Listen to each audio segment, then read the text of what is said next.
हिना रबानी खर का कहना है कि जी दुनिया को जरा देखना चाहिए और थोड़ा सा तवज्जो देनी चाहिए कि जी आखिर भारत जो है यानी कि हिंदुस्तान वो इतने हथियार खरीद रहा है।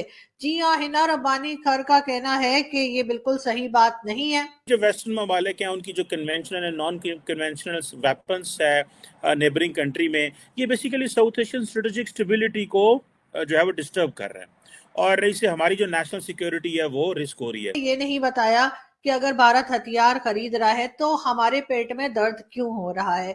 वो कह रही हैं जनाब इंडिया को जनाब जनरल सप्लाईज मिल रही हैं, advance conventional non conventional weapons मिल रहे हैं। अभी वो कह रहे थे जी कि जी पिछले महीने इंडिया ने को 5.94 ट्रिलियन रुपीस जो कि 72 अरब डॉलर का डिफेंस बजट रखा है 23-24 का।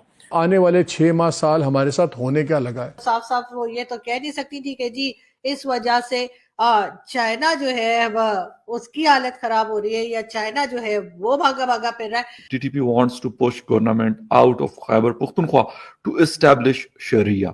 अब हर जगह यूएन में जाकर पाकिस्तान की बात करने के बजाय भारत की बात करना हमारी एक आदत सी बन गई है और एक तरीका बन गया है कि जाकर यूएन में ना तो पाकिस्तान की फूड शॉर्टेज पे बात होगी, ना इकोनॉमी पे बात होगी, ना एजुकेशन पे बात होगी, ना सिक्योरिटी पे बात होगी, जो कि हमें टीटीपी से मुसलसल अटैक्स किए जा रहे हैं। हिना रबानी खर का कहना है कि जी दुनिया को जरा देखना चाहिए और थोड़ा सा तवज्जो देनी चाहिए कि जी आखिर भारत जो है यानी कि हिंदुस्तान वो इतने हथियार खरीद रहा है।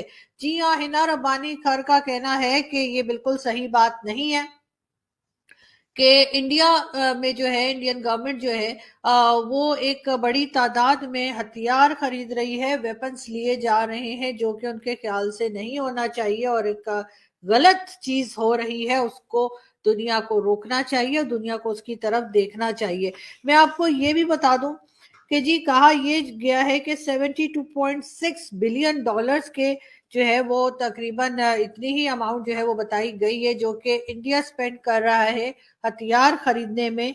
और ये उनका जी डिफेंस बजट जो है उसमें ये हथियार लिए जाएंगे। 2023 से 2024 का ये बजट है फाइनेंशियल ईयर, उसमें ये जो वेपन्स हैं वो खरीदे जाएंगे और हिना रब्बानी खर का कहना है कि जी ऐसा नहीं होना चाहिए। खैर, अब हर जगह यूएन में जाकर पाकिस्तान की बात करने के बजाय भारत की बात करना हमारी एक आदत सी बन गई है और एक तरीका बन गया है कि जाकर यूएन में ना तो पाकिस्तान की फूड शॉर्टेज पे बात होगी, ना इकोनॉमी पे बात होगी, ना एजुकेशन पे बात होगी, ना सिक्योरिटी पे बात होगी, जो कि हमें टीटीपी से मुसलसल अटैक्स किए जा रहे हैं और जो पाक अफगान बॉर्डर पे जिस तरह के खतरात हैं उसको छोड़कर बात की जाती है, भारत की बात की जाती है। बार बार हम इंडिया को घसीट के किसी ना किसी तरीके से ले आते हैं, लेकिन हिना रब्बानी खान ने ये नहीं बताया कि अगर भारत हथियार खरीद रहा है तो हमारे पेट में दर्द क्यों हो रहा है। नहीं, इसकी वजह हरगिज ये नहीं है कि ये समझा जाए कि इस रीजन में जो है वो डिसबैलेंस हो जाएंगी सारी कंट्रीज और जी भारत ने हथियार ले लिया तो पाकिस्तान को कोई खतरा है। पाकिस्तान को कोई खतरा नहीं है भारत के हथियार खरीदने से, ऐसा मुझे लगता है।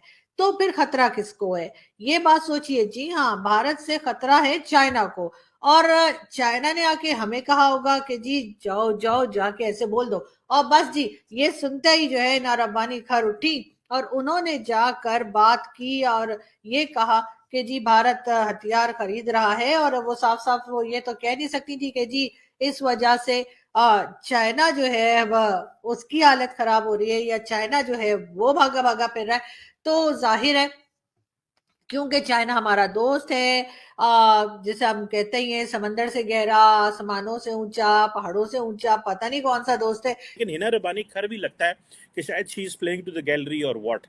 अब हिना रब्बानी खर ने एक क्रिटिसिज्म किया, उन्होंने कहा जी एक लफ्ज होता है वेल्ड क्रिटिसिज्म, बड़ा जिसे कहते हैं ना ढका छुपा सा क्रिटिसिज्म करना, कि ये जी जो वेस्टर्न ममालिक हैं उनकी जो conventional and non conventional weapons है नेबरिंग कंट्री में, ये basically south Asian strategic stability को जो है वो डिस्टर्ब कर रहे हैं और इससे हमारी जो नेशनल सिक्योरिटी है वो रिस्क हो रही है। बहुत सारे अगर आप पाकिस्तानी जनरल से बात करें تو مجھے یاد آئی تھی کہ جنرل راشد ہوتے تھے، chairman joint chief of staff تھے، آج سے 2014-15 کی بات ہے، انہوں نے ایک دفعہ کراچی آئیڈیاز میں کہا تھا strategic stability has been achieved in South Asia. اب پھر کہہ رہا ہے پاکستان کی اسٹریٹجک اسٹیبلٹی جو ہے وہ خطرے میں پڑ گئی ہے. اب یہ جو چیز ہے وہ ایک یو این کا ایک ہائی لیول کا ایک پینل ڈسکشن ہو رہی تھی، وہاں پہ وہ بات کر رہی تھی کہ جو دنیا کا جو بڑا ملک ہے، انڈیا ایک بڑا ملک ہے، اور وہ نیوکلیئر ایکسیپشنلزم کی بات کر رہے ہیں، وائلیشن ہو رہی ہے نان پالیفریشن نارمز اینڈ پرنسپلس کی. اور بیسیکلی وہ ایک یو این کے جیسے میں نے بتایا ایک ویڈیو لنک کے ذریعے خطاب کر رہی تھی، اور وہ کہہ رہی ہیں جناب انڈیا کو جناب جنرس سپلائز مل رہی ہیں، advance conventional naan conventional weapons مل رہے ہیں، ہو رہا ہے ہو رہا ہے. ٹھیک ہے جی. ابھی وہ کہہ رہے تھے جی کہ جی پچھلے مہینے انڈیا نے کوئی 5.94 ٹریلین روپیز جو کہ 72 ارب ڈالر کا ڈیفینس بجٹ رکھا ہے 23-24 کا، جو کہ ظاہری بات ہے 13% زیادہ ہے پچھلے پیریڈ جو ایسٹیمیٹس ہیں. اب یہ جو چیزیں ہیں اب یہ چیزیں بڑی امپورٹنٹ ہیں. لیکن جو میں کوشچن ہنا ربانی کھر نے جو ڈسکشن کی ہے، میرا پوائنٹ یہ ہے کہ پاکستان کیوں نہیں سمجھتا کہ اب ساؤتھ ایشیا کو دنیا اس طرح اہمیت نہیں دیتی. دنیا اہمیت دیتی ہے انڈو پیسفک کو. انڈو پیسفک کے بارے پاکستان کا کیا ویژن ہے، کیا ویو ہے، کیا سکوپ ہے، اور ہمارا کیا پرسپیکٹو ہے، اس کے بارے ہم بات کرنے کو تیار نہیں ہے، کیونکہ وہ ہم سمجھتے ہیں کہ ساڑھوں سے گالی ادھر ہمیں کس نے منہ لگانا ہے. کیونکہ پاکستان کی جو اوور آل اسٹریٹجی ہوتی ہے وہ جسے کہتے ہیں نا جیو اسٹریٹجک ویلیو، ہم اپنی کو کیش ان کراتے ہیں، اور جیو اسٹریٹجک جو ویلیو ہے دیٹ وہ وہاں پہ جا کے کیش ان نہیں ہو سکتی، انڈو پیسفک میں کیش ان نہیں ہو سکتی. سو ہم کیا کر رہے ہیں، ہم سارا ٹائم یہی کر رہے ہیں جناب. دیکھیں ساؤتھ ایشیا میں اسٹریٹجک اسٹیبلٹی جو ہے وہ ڈینجر میں ہے.